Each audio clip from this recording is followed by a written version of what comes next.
Okay, raise your hand if you know anything about the Hmong. Not the Mon, the group that first settled what's now Thailand and Myanmar.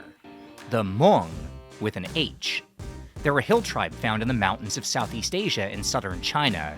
More than 5 million people in total, but mostly anonymous. Unknown even to us. But with a few hours free on a shoot in Laos, our team took a road trip to a Hmong market and came face to face not just with one of the region's most fascinating cuisines, but also with a story that ranks as the most incredible, most shocking, and most unexpected we've ever heard. It's a story of ancient legends and proud history, and of the Golden Triangle, secret wars in the American CIA. And it's one that, in the end, took us on an adventure far beyond that one market, to try to unravel the secrets of the Hmong people and to finally understand both their food and their one-of-a-kind path. So today, after weeks of going down the rabbit hole, we're diving in to the untold and unbelievable story of the Hmong.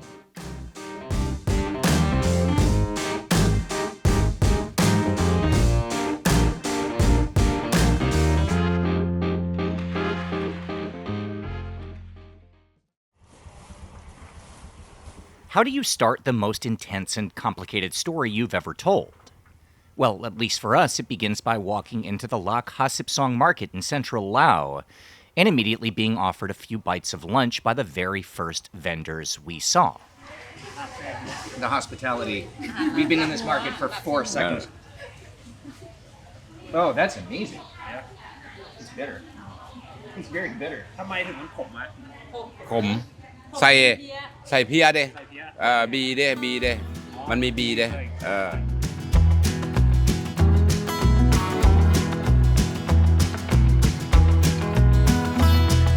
ตัวก้นแดงๆนี่แหละเผ็ดเนี่ยตัวนี้แหละอันตัวก้นเหลืองนี่แหละหอม อ๋อนี่หอม so the yellow one is gonna be more fragrant and then อันนี้จะเผ็ดนะ เผ็ดตัวนี้เผ็ด the red ones are gonna be กิ้ว more รสเนี่ย spicy. กินแล้วกิ้วรสเนี่ยตัวนี้น่ะตัวนี้น่ะหอมเนี่ยหอมผู้หญิงมักตัวนี้ผู้ชายมักตัวนี้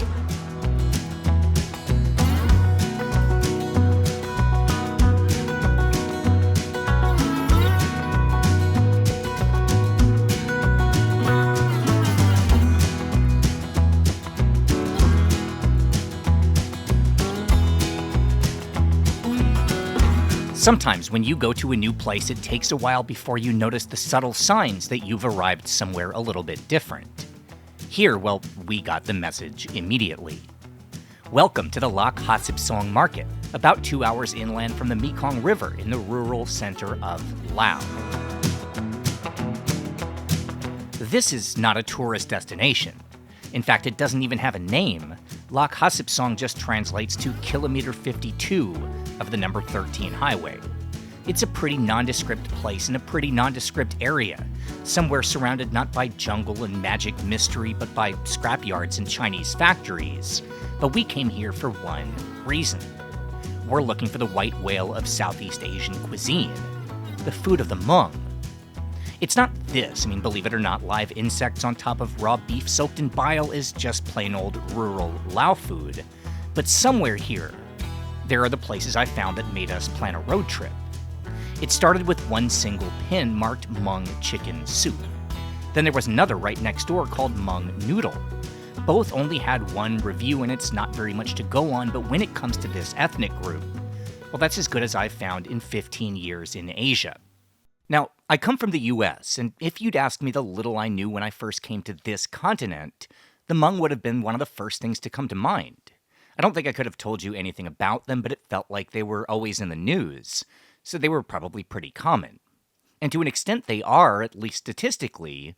They're the largest minority in Laos and have substantial populations in Thailand, Vietnam, and southwest China, and of course the United States. Altogether, there are as many Hmong people as the population of Singapore, so yeah, that's pretty big. But until I saw those map pins, I don't think I'd ever seen any indication of the Hmong anywhere. Over here, they're invisible. Now, since we started this channel, we've come into contact with plenty of ethnic minorities, from the Mon to the Karen, the Tai Lua and the Pu Thai, and even descendants of old kingdoms like the Lan Na and the Champa. Every week, it seems like we're exploring the food of some group. maybe only a small tribe of a few thousand, but with their cuisine accessible, out in the open. But nothing ever on or off the air from the Hmong, even with a population over 5 million. And that's why it's so exciting to find these map pins, because this, just trust me, it doesn't happen. And to understand why that is, well, it's complicated. But since we have some time while we chase down those pins, let's start at the very beginning.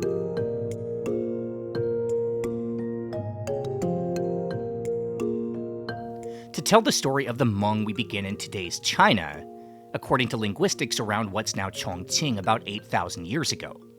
Now, the Hmong didn't appear out of nowhere. Instead, they were hunter-gatherers like everyone else in the region, until agriculture reached the Yangtze Basin. Now, when that happened, at least as far as anyone can guess, the people split into two groups. One who began building rice farms in the flatlands, and the other who preferred the mountains and stayed far away from the new urban clusters. Over time, the groups would become completely unique. The lowlanders would build cities and establish what we now call Chinese society, and the others would follow the mountains south, away from the ascending new kingdoms, practicing their own culture in the dense jungles of what's now Yunnan. When the Qin dynasty became the first to unify China, the people within its territory were assigned classifications. Those who spoke Chinese, followed Confucius, and were part of the society, well, they were called the Hua, or the civilized. The mountain tribes were the Yi, or barbarians. The Hua would eventually become known as the Han, today the world's largest ethnic group. And the barbarians would be divided into more categories, the highland dwellers of Yunnan called the Miao, or sons of the soil. Now, by that point, the Han and the Miao had been separate for thousands of years, but somehow to this day, they both still share the same origin legend, although with slightly different endings. It tells of a great battle led by two mythical beings, Huangdi, the Yellow Emperor, and Chiyo, a warrior who wielded 6 weapons at once. To the Chinese telling, the battle was won by Huangdi, who revealed Chiyo to be a demon and cast him and his followers into the mountains in disgrace and infamy. But to the Miao telling, it was Chiyo who proved his valor and defeated Huangdi, then led his people to safety. Whichever version you believe, what isn't up for debate is that this would not be the last battle between the Han and the Miao. As China grew, each successive empire tried, often without success, to subjugate the people of the rural southwest. And with each generation, the invasions got more and more brutal. Chinese history tells of wars, mass slaughters, and even under the Ming Dynasty, forced sterilization and enslavement as eunuchs. But still the Miao kept fighting, rebuilding over and over until finally in the 1800s, the Qing decided to put a permanent end to the conquests and sent in their whole army, with orders to take no prisoners. A splinter group of Miao would leave and cross the border into Southeast Asia, settling by the hundreds of thousands in Thailand, Vietnam, and Laos. Today we call this group the Hmong. Now, what happened between then and now is where this story gets intense, but we'll get there later because for now, well, I'm pretty sure we've found our first map pin, and our first ever Hmong meal.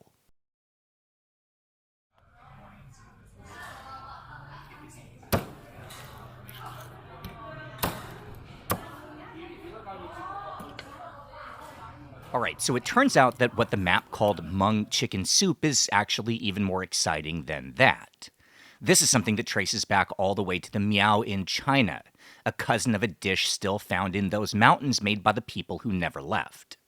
It's a whole chicken, stuffed with medicinal herbs and served alongside the broth, and rice, at least in this case, cooked in the stock like a Hmong Hainan chicken rice. But this is not influenced by the Hainanese. Honestly, the coolest thing about hill tribe food is it's often our only chance to try dishes not influenced by anyone. Because while in the big cities, recipes and techniques have pinballed back and forth, changing hands through trade and conquest, well, in the farthest corners of the mountains, things just kept on going, unaffected by whatever flag might have flown above a faraway capital.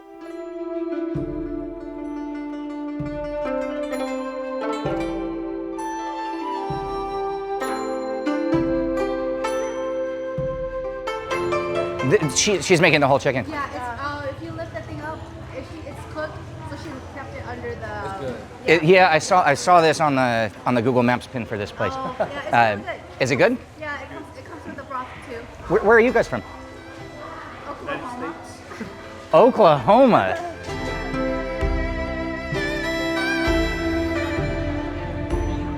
Yeah, I just wanted to ask her. Just to explain to us one by one what everything is.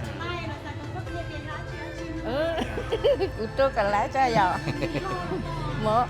mỡ chua dấu chua cái cua cái cua chó đà đồ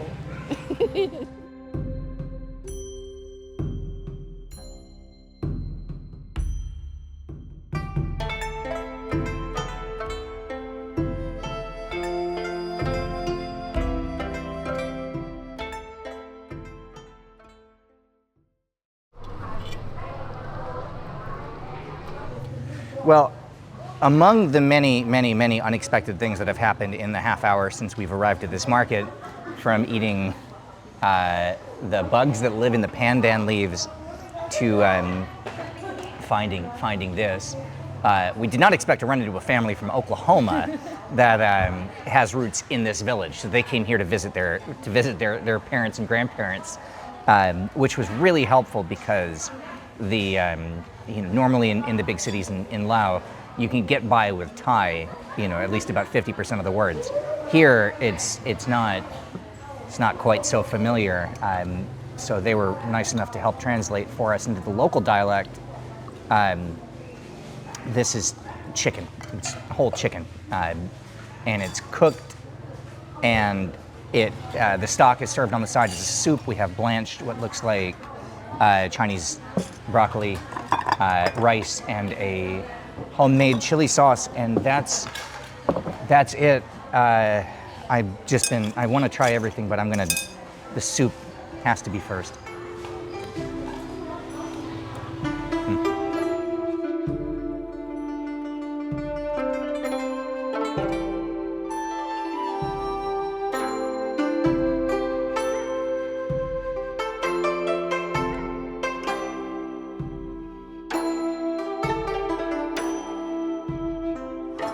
So yeah, the chicken is what we call village chicken gaipan, which means it's not farm raised, so it is very lean. Like there's almost no meat. Oh, that's actually really, really good. It's served cold. I mean, it's cold. All right. You guys need to eat. I'm here.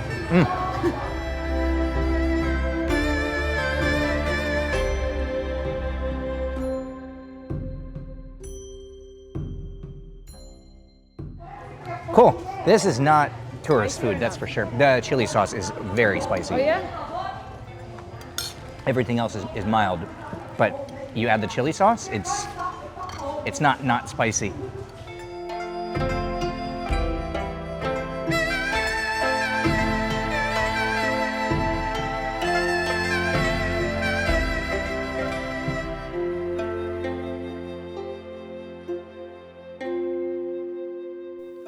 All right, so no matter what happens from here, this trip wasn't a waste of time.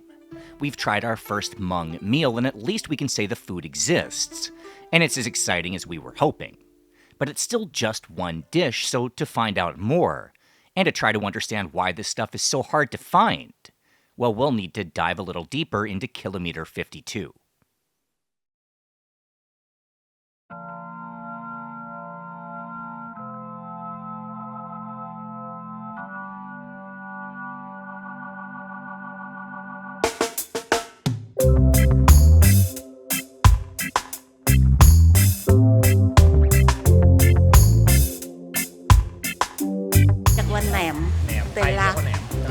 Tên Làoเขาเรียกว่าส้มหมูเจ้าส้มหมู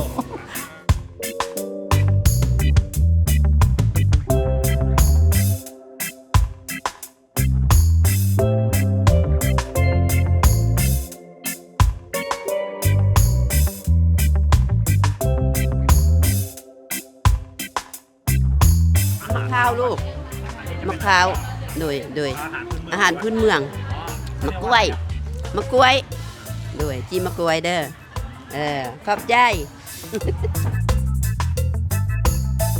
The Kilometer 52 market isn't very old. I mean, I don't know exactly when it opened, but it was sometime after 1997 because that's when National Road 13 was built, the very first to connect the entire country from north to south. Along this road and similar highways throughout Southeast Asia, markets like this form at intersections, where the trails lead deep into the countryside, first serving as a trading post for rural customers and eventually growing to service the people who move in, building new towns along the big commercial street. By now, most of the market is, at least at first glance, standard Laotian. The vendors sell Lao food and the factory-made products could be sold anywhere. But underneath the surface, it's still very much Hmong, and still a meeting point for a people who live independently in hills and mountains far even from each other. Just in the country of Lao, the government actually recognizes 6 unique Hmong subgroups named after the colors of their clothing. There's the blue, the white, the green, black, striped, and flower Hmong, but at this market there are clothes for sale representing all of them. Each outfit represents a clan or cluster of families and tells the story of their own history. Literally. Whatever secrets the Hmong people have were never put on paper. Until the 1950s, the Hmong never had a written language. Instead, in the old days, they'd weave their stories into their fabric, a language we still can't decipher and supposedly developed so that if the Chinese invaders ever killed every single Miao person, their stories would live on. I guess in a way that makes it ironic that in Lao, wearing traditional Hmong clothing is about the most dangerous thing a person can do. The next part of this story is going to get dark. Now, I told you in the beginning it's complicated why this group of 5 million people is so invisible and why their food is so far outside of public view. Well, to explain it means telling a story that's all but erased from history, denied for decades by my own government and each of the countries of Southeast Asia. So while we try to find that next pin, the only other Hmong restaurant in the entire country, according to Google Maps, well, let's get into it. The shocking, heartbreaking, and untold story of the Hmong.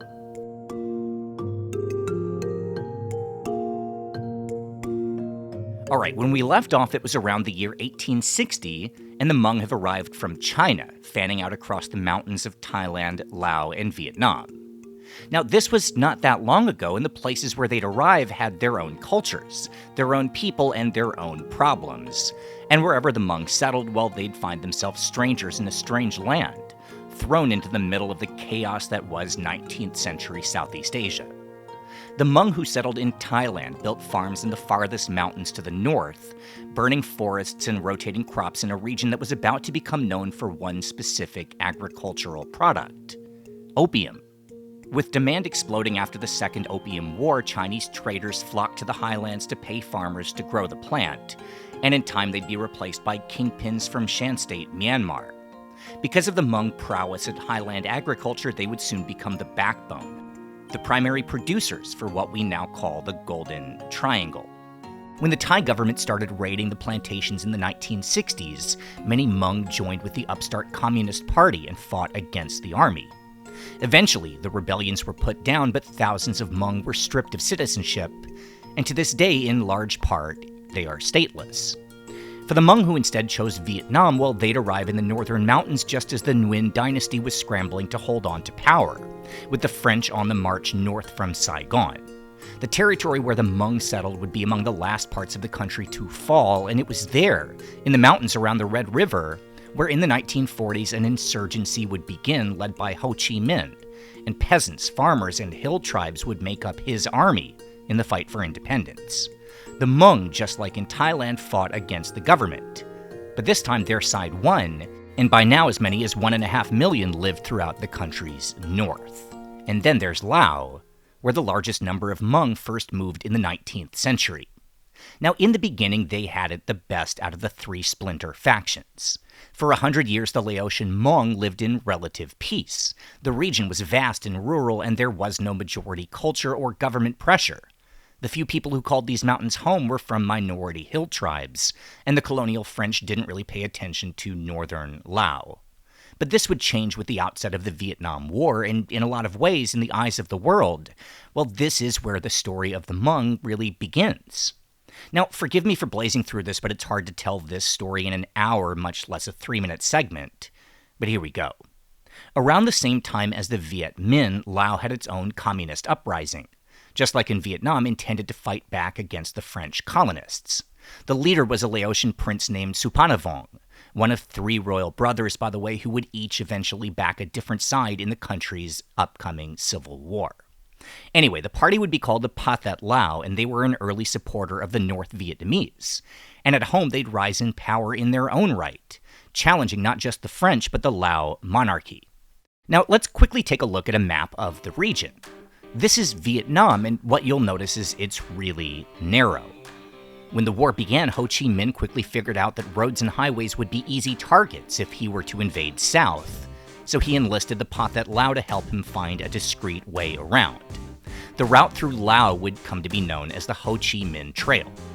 Fast forward to 1965, the US has joined the war and can't figure out how the Southerners managed to stay supplied, how they get their guns and bombs to the southern battlefield when the middle of the country is now a DMZ. So the US began bombing the Lao Mountains.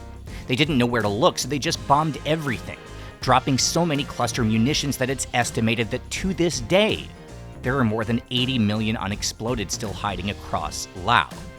Anyway, when that didn't work, the Americans knew they'd need to invade on the ground, unofficially because, of course, it would be illegal. Laos was a neutral country and protected by the Geneva Conventions. So the US sent in the CIA, who tried to rally support for a secret battalion, intended to destroy the Vietnamese supply lines. Now, most Laotians at the time were sympathetic to communism as they viewed it as a path to independence. But the Hmong, well, they became convinced that a communist government would take their farmland. So they agreed, and they became the CIA's Laotian army, a force of 30,000 led by General Vang Pao. The Hmong proved themselves heroic fighters. They were known for not just combat, but for rescuing dozens of downed American pilots, for fighting behind enemy lines and gathering intelligence in Vientiane and Vietnam. Then the war ended, the Americans left, and the communists took control both in Vietnam and Laos. And that's when things get bad. Basically, with the Pathet Lao now in charge, the Hmong became immediate targets, and they were arrested, tortured, and executed en masse. So the soldiers and their families asked for asylum in America, but they were denied, because officially the war they'd fought and died in had never happened. On paper, the Hmong didn't exist. So hundreds of thousands of Hmong crossed the border into Thailand, where they were rounded up into refugee camps. And that's where many would stay for years or even decades. Things came to a head around 1991, 16 years after the end of the war, when the Thai government made a plan to deport the Hmong back to Laos, sending the first busloads over the border where they were allegedly massacred the second the buses drove away. The rest of the refugees fought extradition for another 5 years, before finally in 1996, a large percentage were granted entry to the US, and the ones who were refused went into hiding, taking refuge at Thai monasteries or deep in the mountains. The remaining Hmong were finally accepted into America starting in 2006.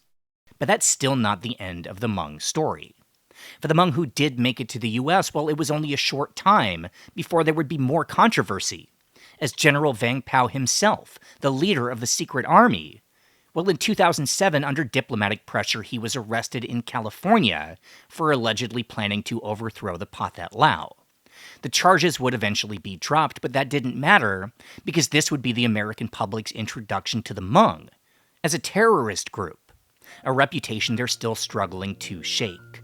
And speaking of the Pathet Lao, well, here in this country, they are still in power and still view the Hmong as an enemy, which is why Hmong food is so far outside of the mainstream, it's not safe to be openly Hmong. Now, let's keep that fact in mind for a second and go back to the market we just left. Remember those vendors who sold Lao food? The ones who on the surface didn't seem to fit our mission for coming here. Well, whenever we'd buy our snacks and walk away, we could hear them talking to each other in the Hmong language. It just wasn't something they were willing to present openly or on camera. And it wasn't our place to push when their reasons must be so much more than we could imagine. Of the 2 pins on the map that brought us to Kilometer 52, only the first one seemed to still exist, and the chicken with soup was the only Hmong dish we definitively recognized. Outside, where the Hmong noodle shop was supposed to be, there was now a long line of stalls selling grilled meats and papaya salad, the most iconic national food of Laos. And since we still had an appetite and a long drive home ahead of us, we stopped in to grab one last meal before getting back in the car.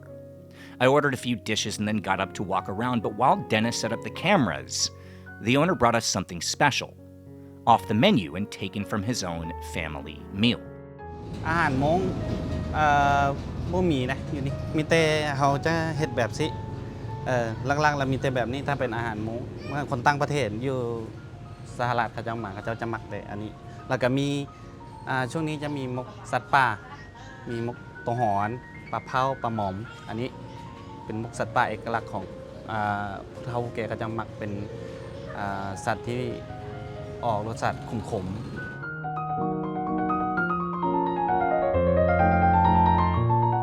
อันนี้เรากินส่วนหลายแล้วไอ้น้องสุดของมุ้งจะกินคู่กับข้าวเจ้าอ๋อนี่คู่กับข้าวเจ้าแมนใส่น้ำตาลใส่น้ำตาลใส่นิดนึงถ้ามักเย็นก็ใส่น้ำก้อนแล้วก็กินคู่กับข้าวเจ้า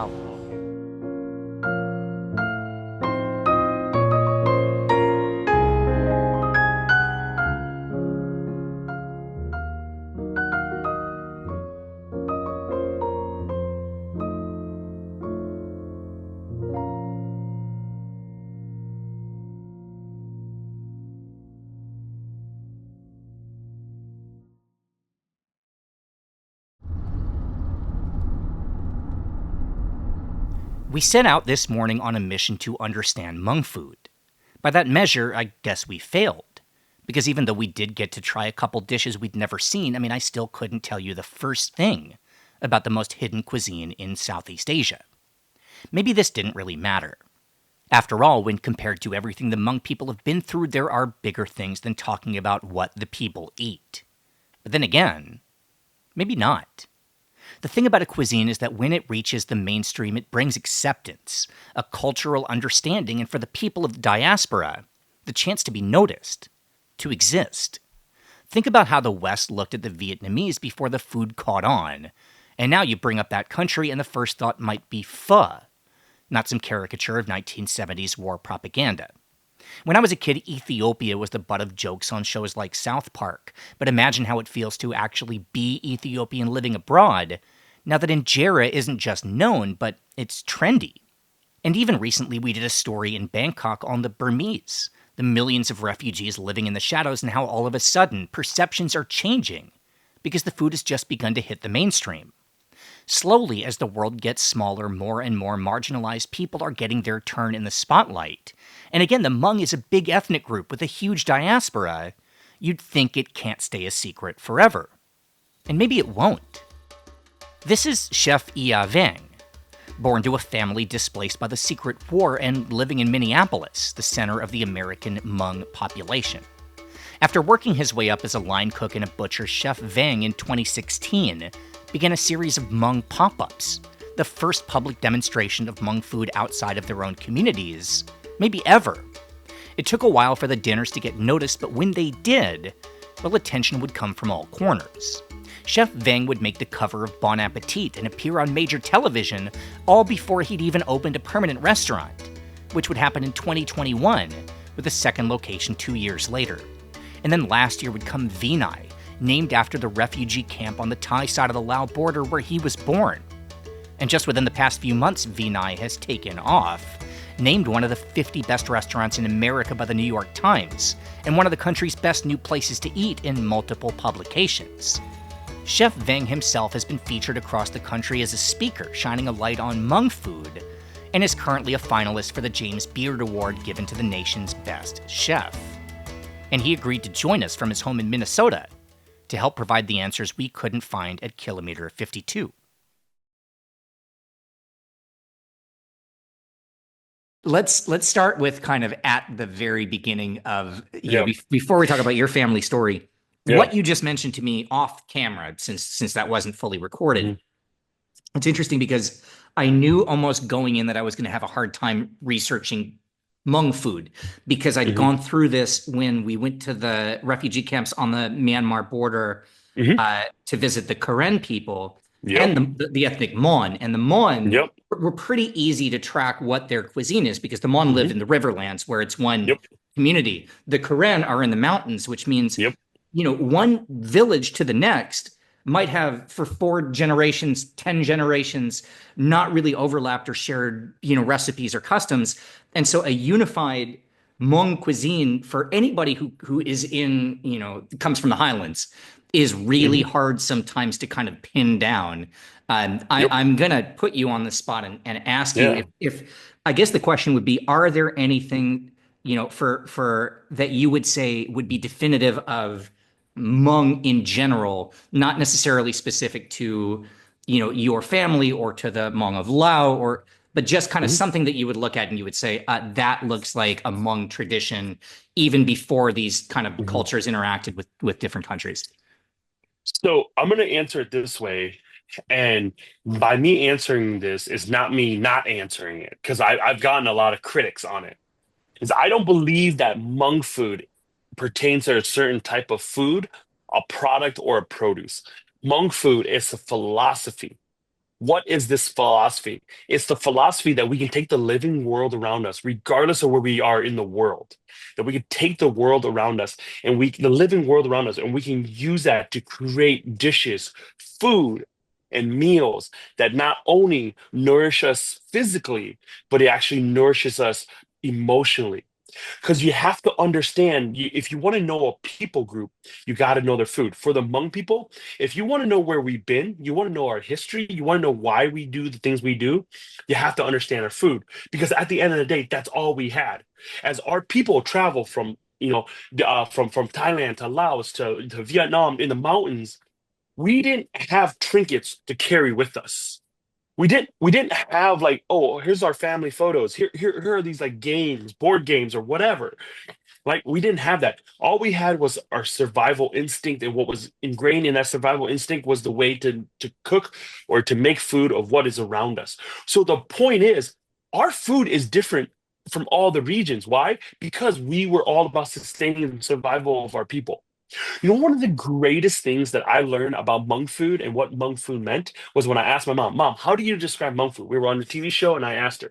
She said something that was the most incredible thing to me. She said, sweetie, monk food is all about balance. We know because we are agricultural people, right? You interact with Hmong people. You've seen, the farmers, they're agricultural in the United States. That's the majority of what we do here is we're agricultural, even in the United States. So hundreds of years ago, thousands of years ago, in the mountains of Laos and Thailand, they were working the field. We're still freaking doing that here in the United States in 2025, right? And my mom says, monk food is all about balance. Um, and she says this, she goes, if we take care of the earth will take care of us. That's why we have to be one with the earth. She believed that if you look at monk food, right? So if you break monk food down, it's broken down basically to four sectors or four sections. You have a meat, you have some kind of protein, I would say. You have a vegetable, you have rice, and then you have some kind of sauce, right? All four of those, one of the things I've learned about making monk food is all four of those are needed to make what monk food is monk food. Like you can't just have the meats, the grilled meats, and be like, this is monk food. No, because it's missing the rice. Why? Because that rice balances out the deep, rich umami flavor of the salt and of the fat. Well, that feels kind of bland. So how do we literally spice it up? Well, that's what we need the sauce for. Well, but all this is very dry. So how do we like lube everything down? Well, the broth with what the vegetable is boiled in or braised in, we need that. All of that is considered monk food. I personally believe that monk food is not about one, dish. It's about all of them together. That's why at our restaurant, we always say this. We said, if you want to experience the full thing, you have to order all four of those sections. Our menu is literally broken into four sections: protein, rice, vegetables, and broth. Or sorry, vegetable and hot sauce. It's broken down.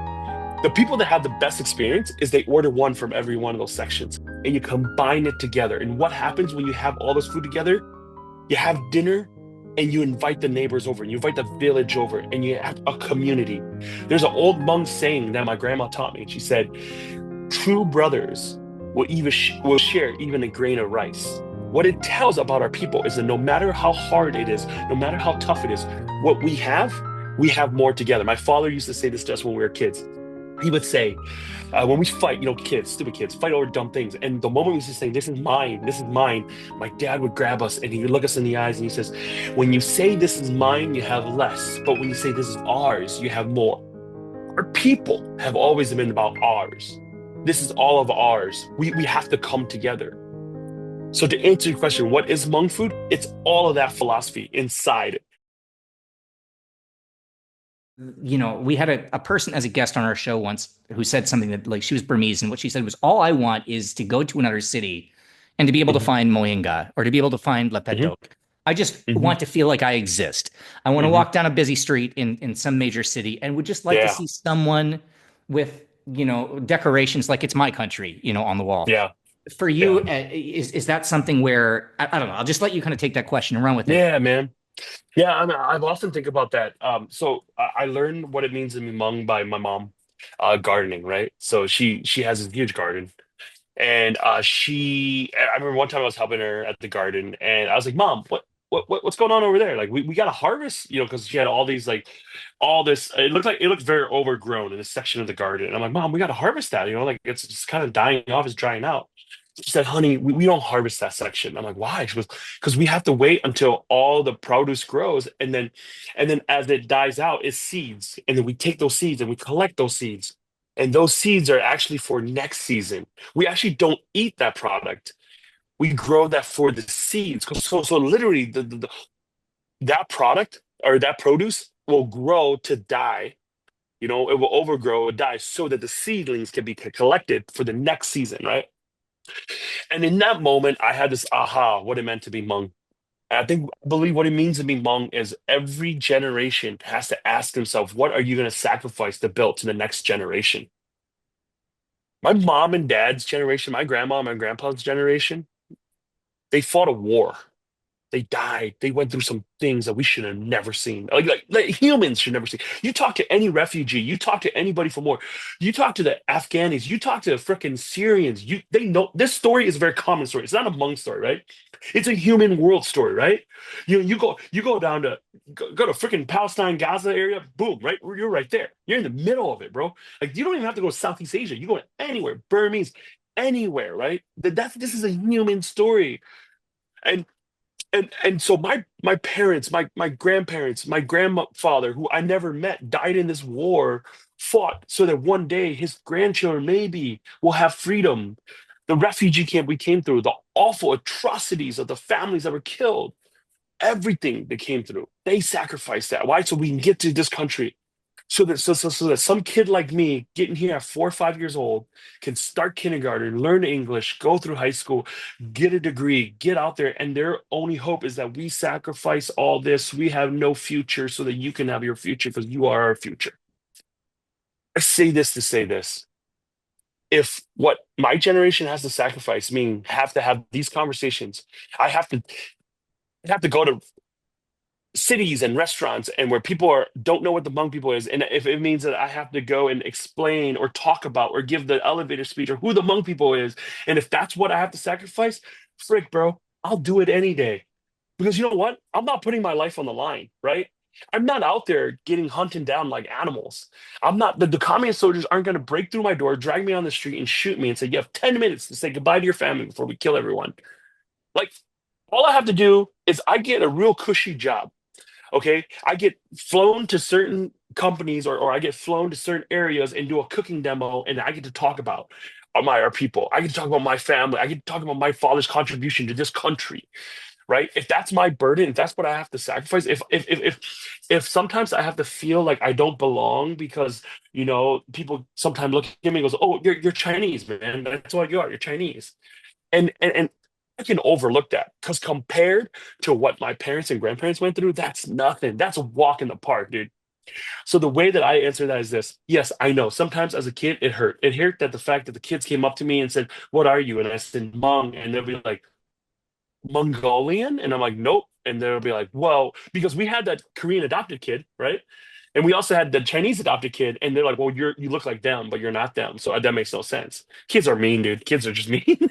um, and then finding out later on, I mean, we have people coming into the restaurant to Vinai, and they'll be like, yeah, like, where's the chopsticks? I thought this was a Chinese restaurant. And our servers who are white and says, no, this is a Hmong restaurant. And they're like, yeah, so basically Chinese. But do you guys have chopsticks we can use? Oh yeah, for sure. Like our restaurants are, we have a couple restaurants, and they're always categorized as the off the beaten path restaurants. Off the beaten path. I'm like, dude, are you serious? Off the beaten path? Oh, fish sauce, oyster sauce, the stuff that we use, crab paste. You guys use that? Sorry, we didn't use that in a fancy French restaurant where we bougied it up for you. It's okay though, because when I reel myself in, it's okay because this is the burden, quote unquote burden, which does not even burn compared to what my mom and dad went through, that we have to carry. This generation has to carry. Because you know what? My father said this to me, and I love it. When we were kids and we were at school and we were kind of being lazy with school, he said to us, he say to me, especially because I was like the sucky kid at school, and he'd say, son, there's going to come a point where by the time you get through high school, you will be educated and you will be the teacher and I will be the pupil. I will no longer be able to go with you. I will no longer understand the way of this new world. And I need you to embrace this world, and I need you to let it soak in, because one day you're going to have to be that pathway between both our world and their world.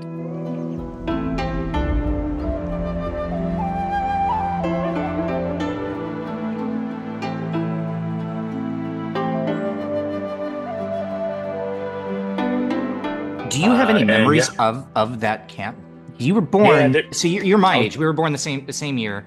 And so that would be 7. Yeah. So that's 7 years after your parents arrived in the camp. So they got there in 77. Is that right? Or they married in 77. They got there in 75. Like yeah, they got there as like 76-ish, and they got married right away. It was like 3 months. So they'd already been in this camp for 8 years when you were born. Oh yeah, for sure. And we were there for an extra 2 years after. We didn't move to 87. So yeah. So they were there for 10 years. Yeah. What was the camp? I mean, not that you would remember much from that age, but from what you know, what was the camp like? It was desolate. It was. I mean, it was. Imagine, like if you think of like homeless, encampments, like basically that. You figure you jimmy rig things together to build little huts and homes. Family units will live together. They started gardening. They started like, I mean, it was just life. It wasn't this transition where we didn't know what to do. So the Hmong people, we were just stuck there. Because most people think of refugee camp, they're like, oh yeah, a couple months and then you transition to the United States. Like, no, 10 years, dude. They also stayed there too because my dad and his boys, they felt they were promised by the Lao Republic Army, right? Because at this time Lao was communist, that if you keep fighting for us, you'll have a country of your own. So him and the boys would sneak out and they would run blackout missions for the United States still back in Laos. So they were only 10 kilometers off the line. So they would go back, and days the end, my mom would say that your dad would disappear for months and we weren't sure if he was coming back. And my dad firmly believed that he had to stick true to his guys. So here's a cool thing about my father. My father is a war hero that never talks about what he's done. I heard it. I would, as a boy, I would go into, like, we would have large gathering, large parties. And as a little boy, I would run around. I was always a bigger kid, so I was stuck out, and the elders would pull me aside and say, "Hey, yeah," or they would ask me like, "Son, what's your name?" I said, "Oh, my name's Yeah. My dad's Nia Lorvang," and they're like, "Oh my gosh!" And they'd be like, "Your father saved us. We wouldn't be in this country if he didn't come back for us." So there was a lot of these stories I would hear over and over, and as I became an adult, my dad, or sorry, some of his friends, like I would bump into them randomly. So, we've been very blessed to have a little notoriety, and I would be out in public. I'll be at the Asian market, whatever. And an old gentleman will pull me aside and says, "I know who you are, son. Your dad and I fought in the war together, and he saved me. I wouldn't be here in this country. I wouldn't have this children and grandchildren I have if your dad didn't come back and save me." And you hear this over and over. And I think that one of the hard things for me was, as a kid, you just thought your dad was this dorky dad who didn't know how to speak English, and you were half embarrassed of him.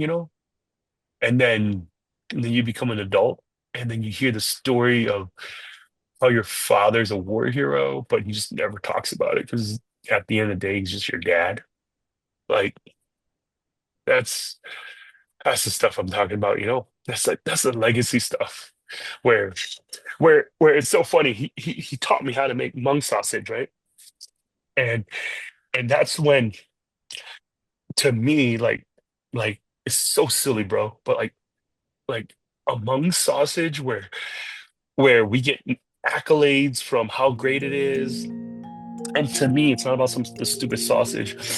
To me, it's about dad going, I have nothing to offer you, but this thing I learned when I was a boy. And I get to encapsulate that, and I get to keep that and make it exactly the way he taught us when we were kids.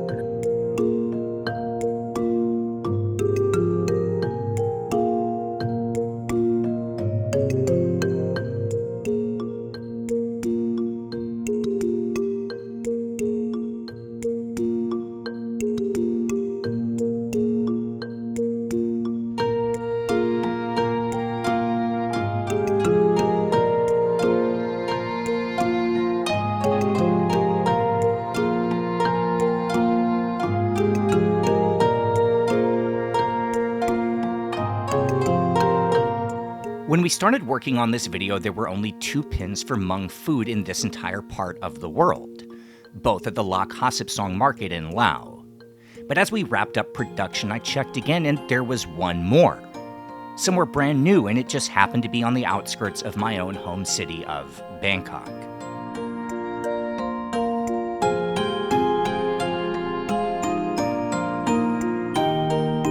This is Mr. Yang, and he grew up in Phetchabun province, the site of one of the largest of the Hmong refugee camps.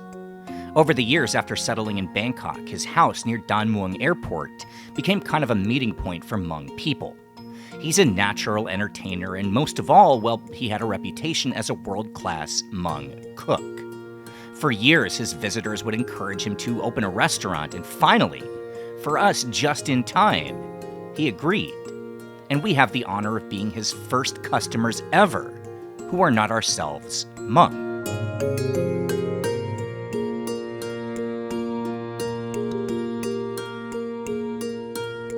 There's no a la carte at the Hmong house. Yes, in Hmong, that's how the name is spelled. You can't just walk in either. It's just like Chef Ia told us. Here, every meal is made from scratch from ingredients grown in Hmong gardens, and with every single element made in-house, including, of course, the Hmong sausage. And in the real Hmong tradition, the meals are presented as a set menu with every element covered: meat, vegetable, sauce, and rice, together presenting Hmong cuisine in perfect balance.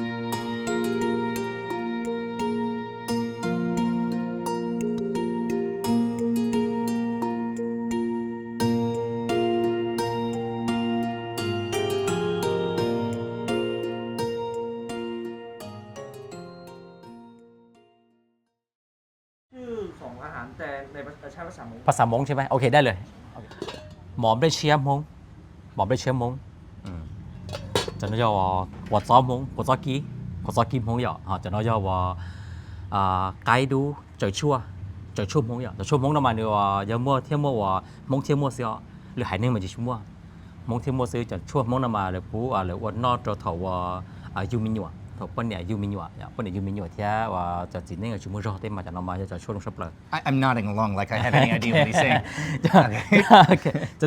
จะnói cho nhún sự mông nhún sự mông nói choต้มผัดปีเลยcho cái tơ bò chờ run chúa chờ nói cho gì cái tơ bò chờ chờ ประมาณเรียกว่า2 ชั่วโมงมาตอนนอกnói cho bò bẹ họ nói cho cái vỏ nó cái trời chua cái vỏ chỉเป็นมันจะดอกซอสแต่nó cho quả xóm quả xóm mông sau tới nó tại nó cho quả chua mà cho lâu mà nhìn nó sắp lại cho lâu thì nhìn nó hình. And before we eat, we have to drink something, I think. So we were just talking off camera, and the owner told us that in Hmong tradition, just like for what Daria was saying back home in Russia, Russia. you know, where we were just in the Vietnamese countryside for Tet, there's always the tradition of you have to have a little bit of alcohol before you eat to get the appetite up. So this is a traditional Hmong Chivas Regal, I believe. Yeah, Regency. All right. Cheers, guys.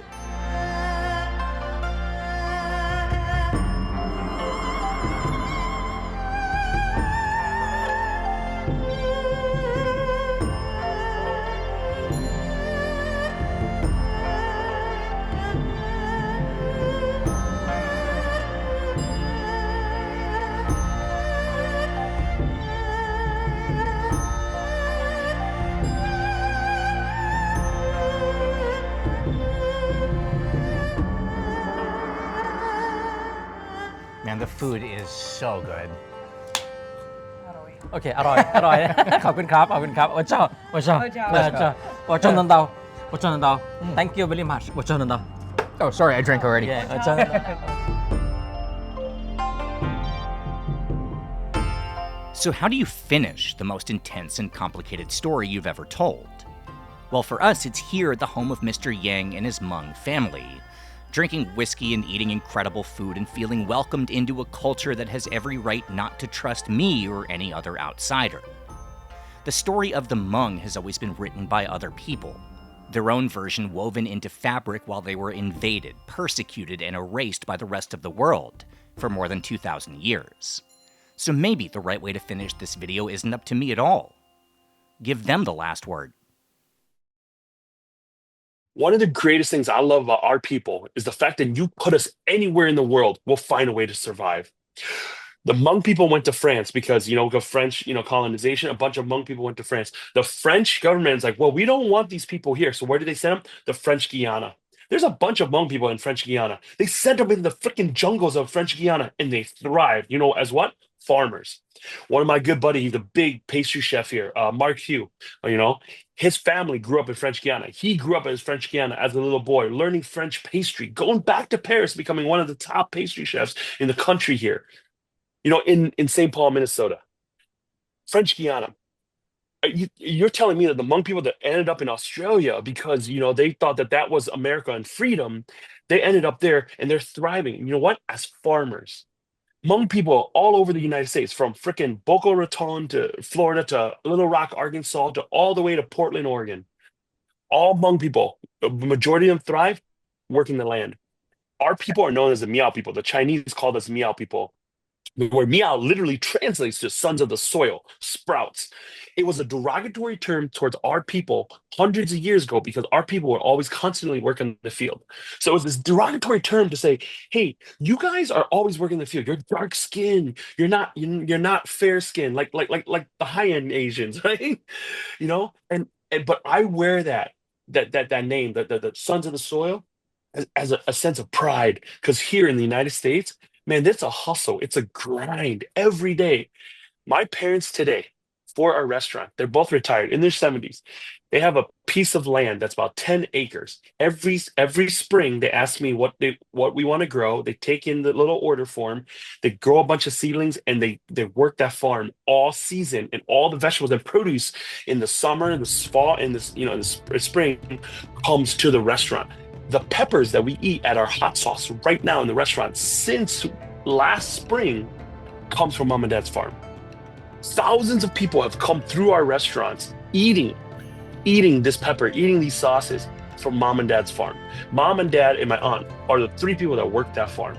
Do you know why my mom and dad does that? Because my mom looks at me and says, honey, I don't know how to use QuickBooks. I don't know how to use a computer. I don't know how to run business. But my hands have been taking care of you for 40 years. And until the day God takes me away, I will always take care of you with these hands. That is the spirit of Hmong people.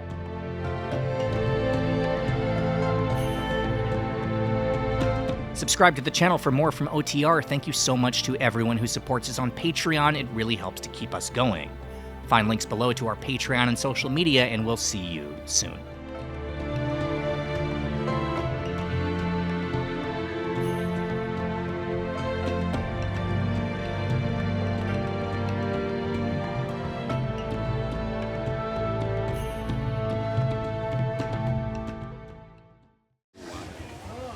This is a This is a real smile. I swear I'm happy about this. Okay. Thank you, sir. Yeah, it's with a bug in it.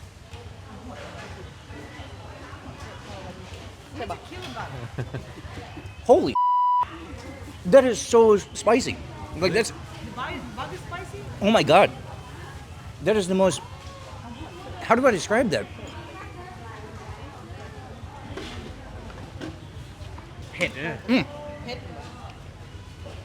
This is gonna sound really insane. That's awesome. That was awesome. That was really good. Like